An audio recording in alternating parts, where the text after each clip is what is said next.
Joined by Neil Martin, estate agency guru and performance coach for estate and letting agents. Thanks for joining me today, Neil. Good to be here as always, Chris. Pleasure.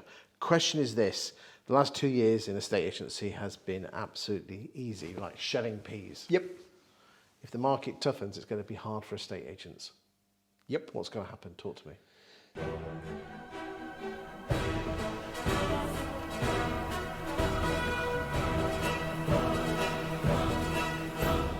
So here's my view. Okay, we've had summer. Last few years, yeah.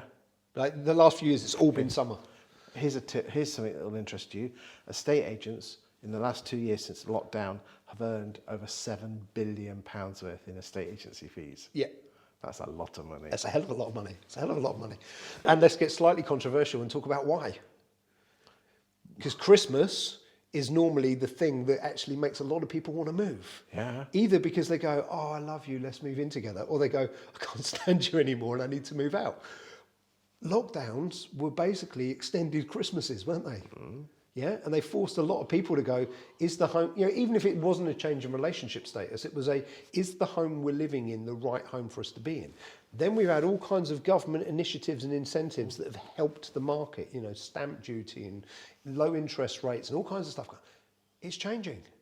It's changing, and it's going to be changing rapidly, in my opinion. We've had summer. Right now we're in autumn, even if people haven't realised yet. Okay. So we need almost like Sean Bean in Game of Thrones on his sword saying winter's coming. I've never watched it, but yeah.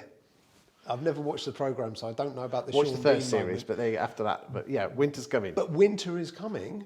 Are you ready for it? We're seeing rising costs on everything. We're seeing increase in fuel costs. We're seeing, all your energy prices. That's being passed on to everything else.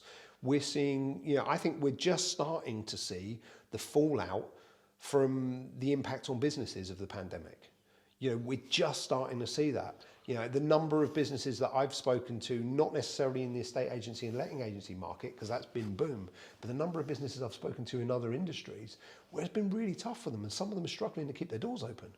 I've done quite a lot of work in the personal training and gym space. There's gyms that I've worked with that aren't there anymore, because what did gym members do when they couldn't go to the gym? They stopped paying their gym membership. What did some of the landlords do? They put the rent up. They put the rent up when the client hasn't actually got an income. The gym doesn't exist anymore. I've come across several models like that. Retail businesses, we're all familiar with hospitality being hit. There's lots of businesses that has knock-ons on all of the people that work in those businesses and their families. Combination of rising costs, combination of, some of the incentives being taken away, coming to an end. I think the market's about to get harder. Thing is, it doesn't look like it yet. Because we're filming this in June 22. Yeah, and it doesn't look like it yet. Right now, it still looks easy. Because right now, you get some stock on your books, it's gone before you get a chance to really do anything with it. It's just the way it is. If you're someone that's trying to move house, whether that's to rent or to buy, it's really hard to get a property right now. So what do estate agents and letting agents need to prepare for? My own view, market like you're in winter already. What does that actually mean? Be more visible. I mean, it's the same advice I actually gave people during the pandemic. It's like, don't be one of the ones that, even if you furloughed everyone, don't disappear, Be present. Be visible. Tell people what's going on. When there's new stuff coming out, talk about it and go, hey, look, I don't know what's going to be announced in 2 weeks' time, but this is where we are today. Be the voice of property in your area. The thing you've been saying for ages about being like the local mayor. Now. Do it now. Don't wait until 3 months, 6 months, 12 months, when interest rates have jumped up a lot, when the market's shifting, when repossession... Again, I hate to say this, but all of these people that have moved now have done it based on incomes they've got now. What if they haven't got them? They've also done it based on interest rates as they are now. They've also done it based on energy costs and things as they were at the time they were moving. If people's costs are spiralling, if unemployment potentially is actually going to go higher, businesses are going to struggle. I can't guarantee it, but it's the feeling I get. We're hearing lots of talk of recession. That's what happens in a recession. But even if it doesn't happen, or it doesn't happen as bad as you say, still being visible and being out there is still going to be a competitive advantage. Being the most marketed agent in your area is never, ever going to hurt you.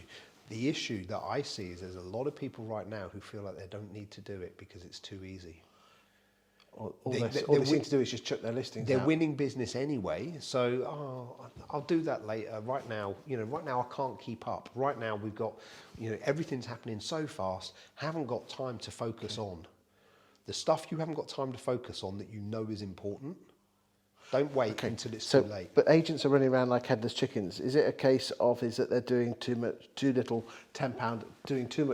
an hour jobs and not taking a step back on their business and on the business as opposed to in the business? So I think if you're the owner of the business or you're the leader of the business, ask yourself how much time you're spending on the business rather than in the day-to-day.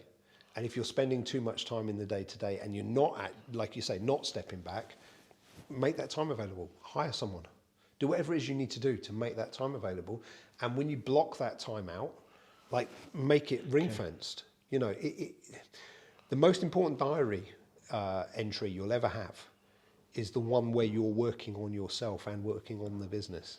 It's not the one where you go, that person needs help and I can jump in because I've done this job before. Is that what you teach? I know you coach a lot of estate agents. Is that what you teach? It really is being accountable, being aware of your weaknesses and strengths, but also bringing it out and say, right, I'm on the business. In all seriousness, it's quite simple. In all seriousness, one of the reasons to have a coach, regardless of who that is, having someone that holds you accountable. Can be another agent in a different town where you don't compete. It doesn't have to be someone you're paying, but having someone that you spend a little bit of time, bouncing ideas with and saying, okay, this is my actions I need to do by a certain time, and coming back and saying you've done them.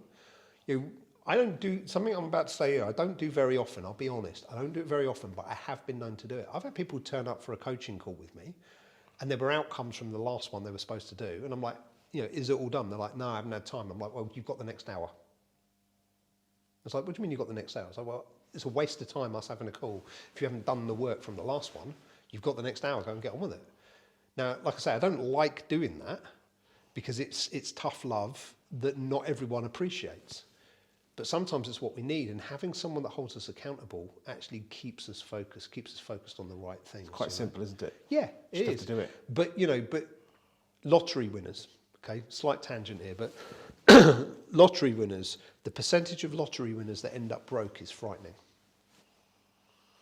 And it's because they get a sudden windfall of money.